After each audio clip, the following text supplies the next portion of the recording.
Today we're going to be taking to the range a 1890 Colt single action Army. Little background on this pistol. This pistol was in the possession of the Jack Lux family and the Tom Stamey family for the past 80 years. As you can tell by looking at it, it looks like it's been ridden hard, as the old cowboy would say, and put away wet. It's an original, all numbers matching pistol. As you can see, the serial number of the pistol is 134026.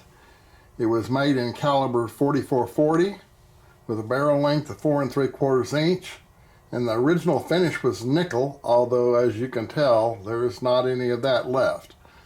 The stocks were originally rubber, and it was shipped to Hubbard, Spencer, and Bartlett and Company in Chicago, Illinois on July 25th, 1890.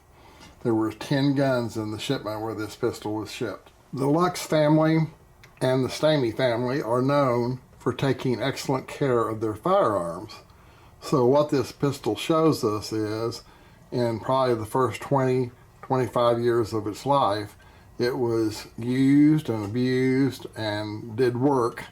No telling where, but it was a tool at the time that normally cost about $12 for a cowboy. And so here's how the gun looks today. It does have a black powder frame, so it's got the retention screw for the cylinder bolt. It's got the original rubber grips. Now, something that's interesting, it's stamped with RAC, but it also has a stamp on it of K, and then it's got the 44 on the trigger guard. This is a view of the right-hand side of the pistol. Today we'll be going to the Alpine shooting range and to see how well this gun functions and how it shoots. So the next part of the video will be on our range visit, and we will see how this 130-year-old gun shoots. As an opening note, whenever handling a firearm, always consider it to be loaded. Keep your fingers off the trigger, and inspect the gun and verify that there are no rounds in the chambers, so that the gun is safe if handled properly. If you'll notice, look at the air gap between the cylinder, the firing pin, and by seeing that gap and rotating the cylinder, we know that this firearm has no ammunition of any kind in the cylinder. Some additional information, something I learned from Peacemaker Specialties by reading their articles on the care of a single action Army. I learned that when you're loading the pistol, it's important to go through a certain procedure. The normal process for a 6-shooter is you load one round, skip a round, and then load the other 4 rounds. And then what is important is that you pull the hammer back fully to complete the cycle, and then release the hammer gently onto the open chamber. So by doing so, you maintain the timing of the pistol, and that is failing to do that can jam the gun. Also, it can cause that dreaded drag mark on the cylinder, and as you can see on this pistol, somebody has drugged the bolt on the cylinder a whole bunch, so that tells you that this gun most likely was not properly handled during its lifetime.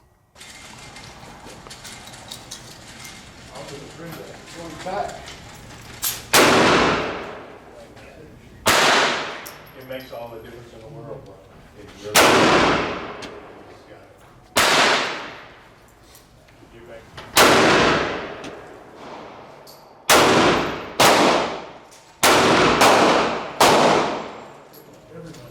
Seriously, if I had to work with him, I wouldn't feel good about it. Load one. Skip one. Load another one. And all you have to do is do this while the Indians are shooting at you.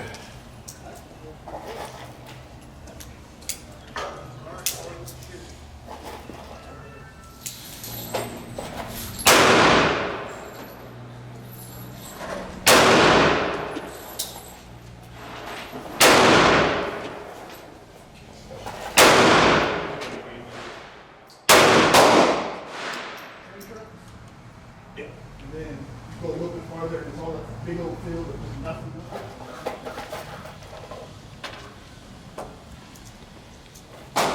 4440.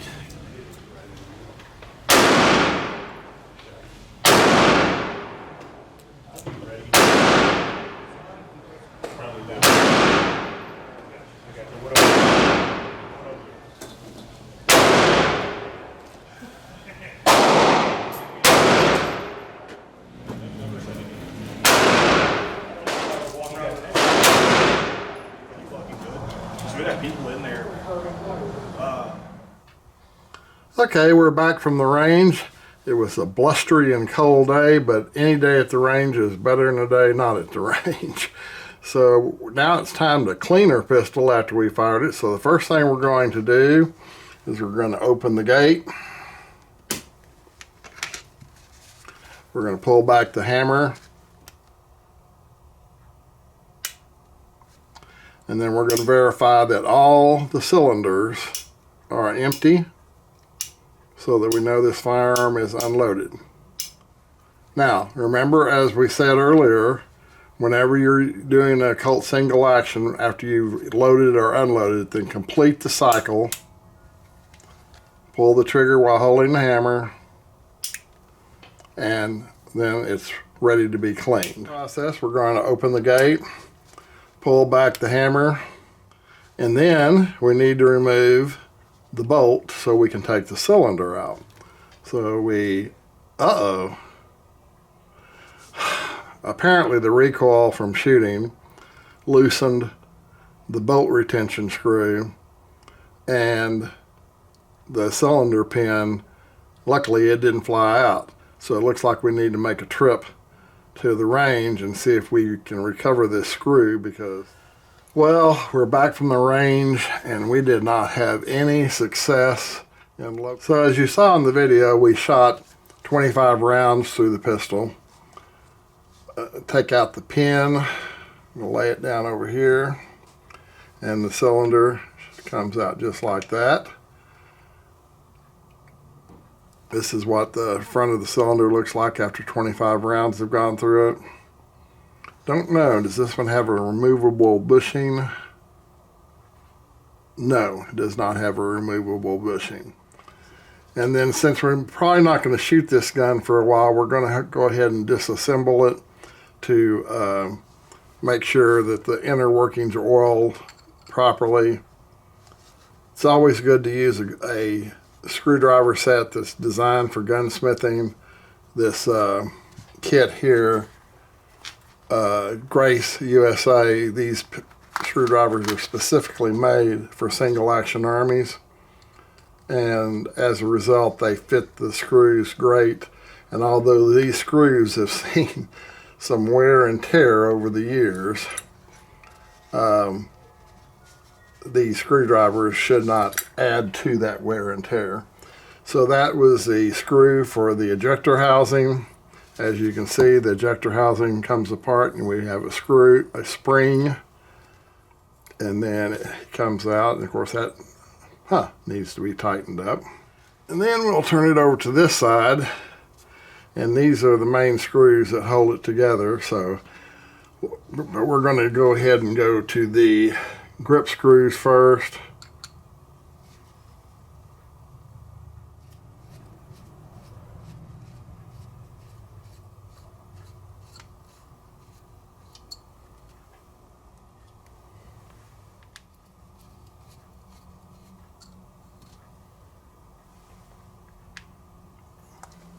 Okay, we're going to remove the grips.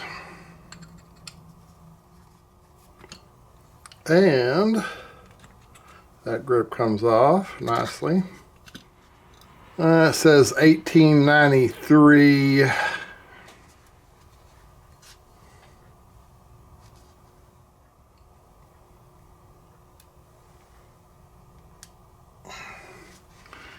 As you can see, it's 134.026. And the pistol has a K in two different places. We've got a K here, and then we also have a K right here. So as you can see, the RAC, 134.026, all the numbers match. Okay.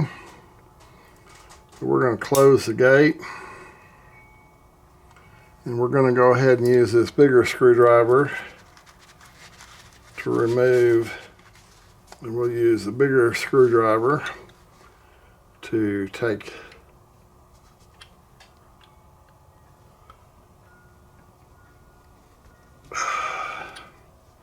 that one was pretty darn tight. And that seems to be an original Colt spring. And we will take off these.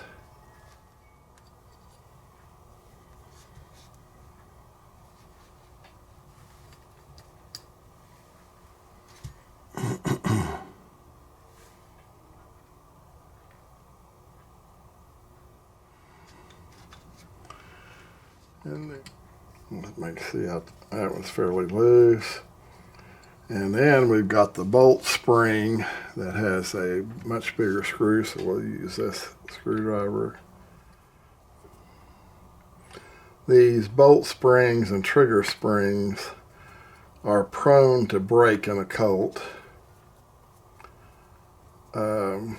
Wolf makes a round spring that supposedly never breaks.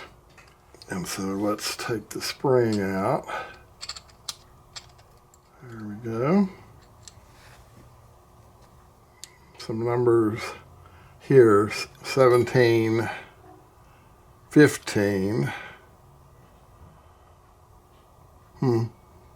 That may just be an assembly number. And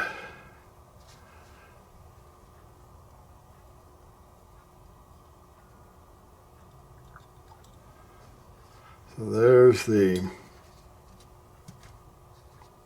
trigger. So we're going to put this trigger screw in our trigger, and that way we'll know for sure where it goes. And then we'll take out the final screw. So this is should be the bolt. So the bolt goes in front of the trigger.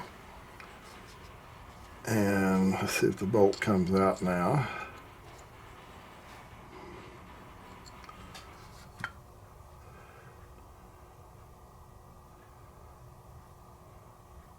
So the bolt, put that with the bolt screw there. Now the hammer should be willing to come out now. Here we come. So the bolt goes back in there like that. Okay. So now we have the hand, which is seems to be in good condition, but the timing on the pistol seems to be perfect if you cycle it properly, that is. And so that is a disassembled 4440 Frontier 6-shooter. Excuse me, turn it up the right way. 1715, which actually matches this number here, 1715. So that must be an assembly number, just guessing from my limited knowledge of Colts, where we lost that retaining screw. There we go. There we go. And so there is a little button that keeps the loading gate catches in that notch right there. So now we have it properly apart so we can get busy cleaning. What we've done up until this stage is we've cleaned all the parts with the Sweetshooter. Then we dried them all off, let them rest for 24 hours. And then we have touched them up with Corrosion X to lubricate. And so now we're ready for reassembly. One of the things that we had noticed on the cylinder was that we were getting a pretty heavy drag mark. In researching what was causing that, we found that the bolt, the very tip of the bolt tine on the right hand side has broken off. So as a result of that, the bolt was being released too soon in the cocking procedure, and it was causing a drag mark on the cylinder. Of course, once you go to the loading position and load your ammunition or unload the empty shells, whichever the case may be, you want to pull the hammer fully back and release the hammer softly, and that will allow the weapon to stay in time with the cylinder, the bolt, and the firing pin, and also the hands that rotate the bolt. So it's really important when you're cycling a Colt to, after you load it or unload it, to completely pull back the hammer and then release it gently to maintain the timing of the weapon. And someone may not have done that, and as a result they forced it and they broke that bolt off. Now what we had to do was got Brownells, and Brownells bolt has the extended time. So we put a bevel right here where it passes over the cam so it can smoothly go over the cam. And then as it comes, it has a width of, 0.15 inches. And so to fit the slot in the frame, it was necessary, and then also to match the previous bolt that was semi-working, then we needed to reduce it down to 0.14 inches, which involved about 2 hours worth of work on Arkansas stone. We've got the sharpened or the radiused edge on the right hand tine for the cam, and so with a little filing and testing fitting, we have it ready to go back together just so that we don't forget some important parts. First thing is, I think we need to put the loading gate back in, and we have it oiled up as it slides in like that.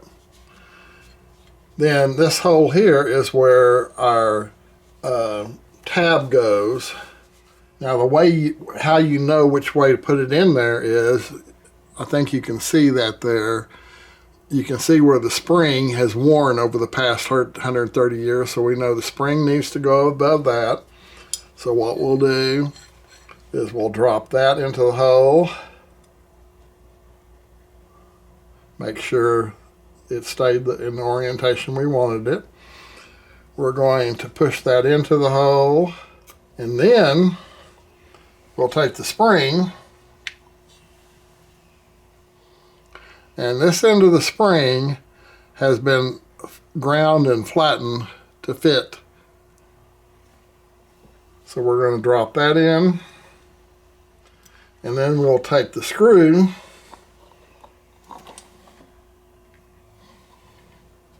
that goes in that hole, and make sure we have the right screwdriver here.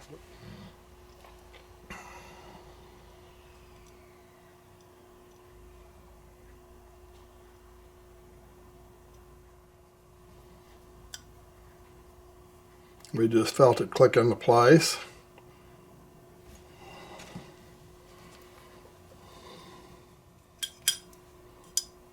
So that's working good. See, if we had not put that in at that point in time, then what we would have done is we'd put the trigger guard on, and then we'd find out we'd get to start all over again. So now what we're going to do is go ahead and put the main spring onto the trigger guard. So you make sure it's centered.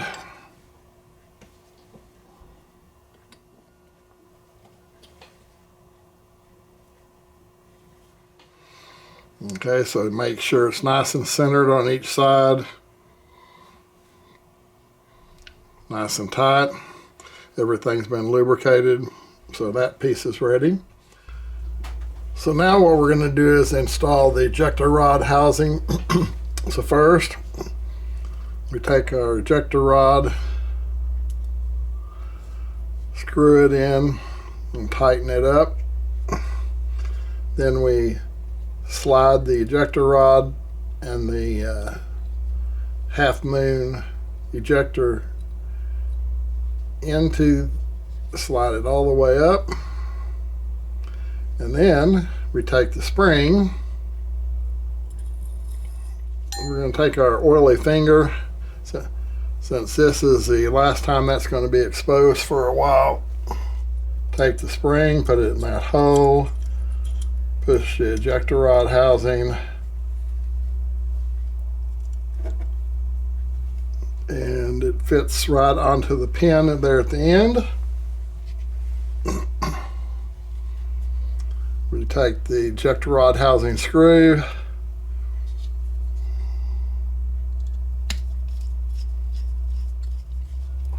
make sure you install the spring with the small end at this end, large end at this way, and that way it doesn't bind. So now we got smooth operation of the ejector rod. Okay, it doesn't seem to matter going forward from this point, the order. So what we're going to do is we're going to put the hammer in first and the hand assembly. Put a little oil on it. So the fall hand assembly with the spring goes just like that. And then, so you put that down in there like that, the hammer falls down in like that. You line up the hole just like that, and then you take the hammer screw, put a little bit of oil on it, and we're going to drop it into that hole just like that. And we're not going to tighten it up all the way, but we are going to get it started pretty good so in this position you can see that when you pull back the hammer, the hand comes out and catches the star on the cylinder, which causes the cylinder to rotate. And then, of course, at the time you pull the trigger, this plus your bolt down here at the bottom is locking the cylinder so it's aligned with the barrel, ready to fire. The trigger looks like it's already got plenty of oil on it. So on the trigger, it just slips down in front of the hammer. You want the trigger to be on the side that the screws go into, and the reason we want that is so the next thing we're going to do is we're going to drop in the bolt, make sure I've got the right one so we don't have to do this over again, and you just slip the tines beside the trigger, slide it in there and let it seat in the notch. And as you can see, now we've got the bolt is ready to engage the cylinder, excuse me. So now we put the other screw for the bolt in, and we can tighten both of the screws semi-tight. Okay, now we're ready to put the trigger and bolt spring in. This is a common part that cowboys used to carry with them out on the range, because this is probably the most fragile part in a Colt. And obviously if the spring for either the bolt, trigger, or the spring for the bolt breaks, then you're going to have a firearm that doesn't function. Spring in there like that. One of the things you want to make sure if you've had to put a replacement spring in is to make sure that there's clearance on the side so that the spring is free to move, because if you have friction between the sides of the spring and the frame, then the springs are not going to function as they should. Bolt spring screw, put it back in. Now this screw I've found, this screw needs to be tight, because anything less than being tight will result in a different spring tension that may fool you into thinking that you got everything working right, when in fact you do not.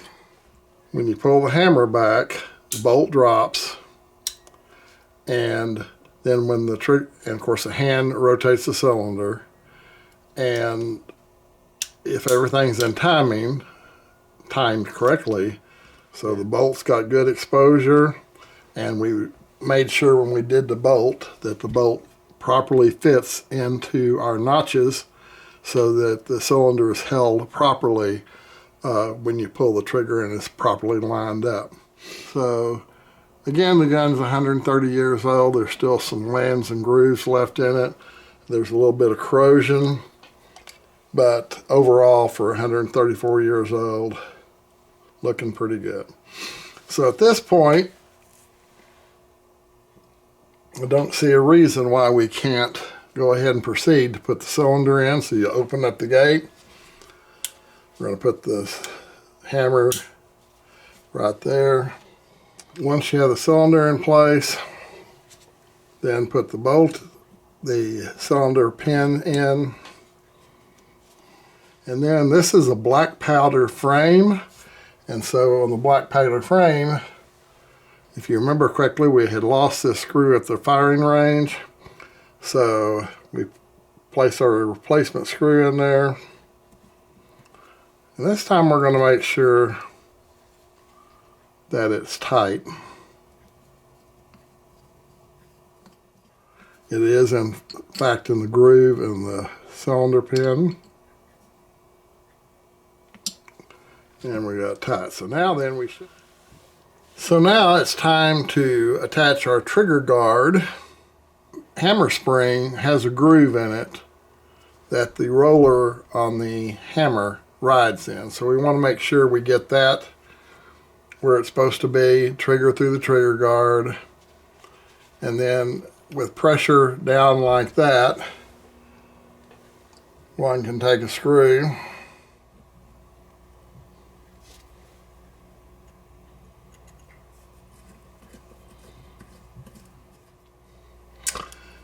and you have 6 screws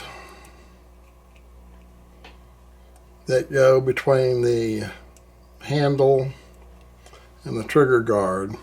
There's one that's slightly longer, and that particular one goes into the bottom screw, the long screw, as we said.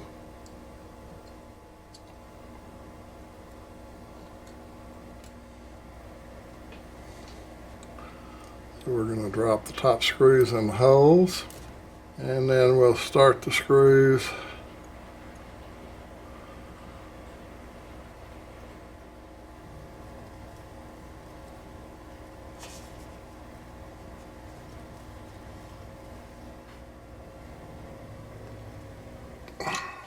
One last test of the screws.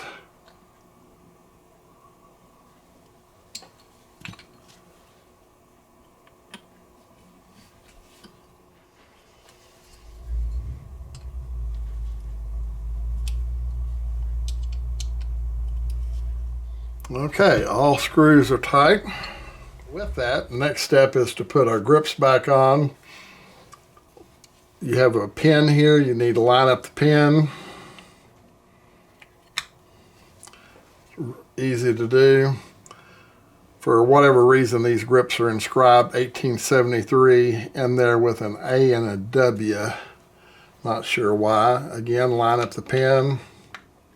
And then we take our screw. And we don't want to over tighten these because the grips are 130 years old. And so we don't want to over tighten them and crack them, but we do want them snug. So that's as snug as they need to be. our cleaning, this repair, and at least now this drag mark on our cylinder should not get any bigger. So hope you enjoyed the video.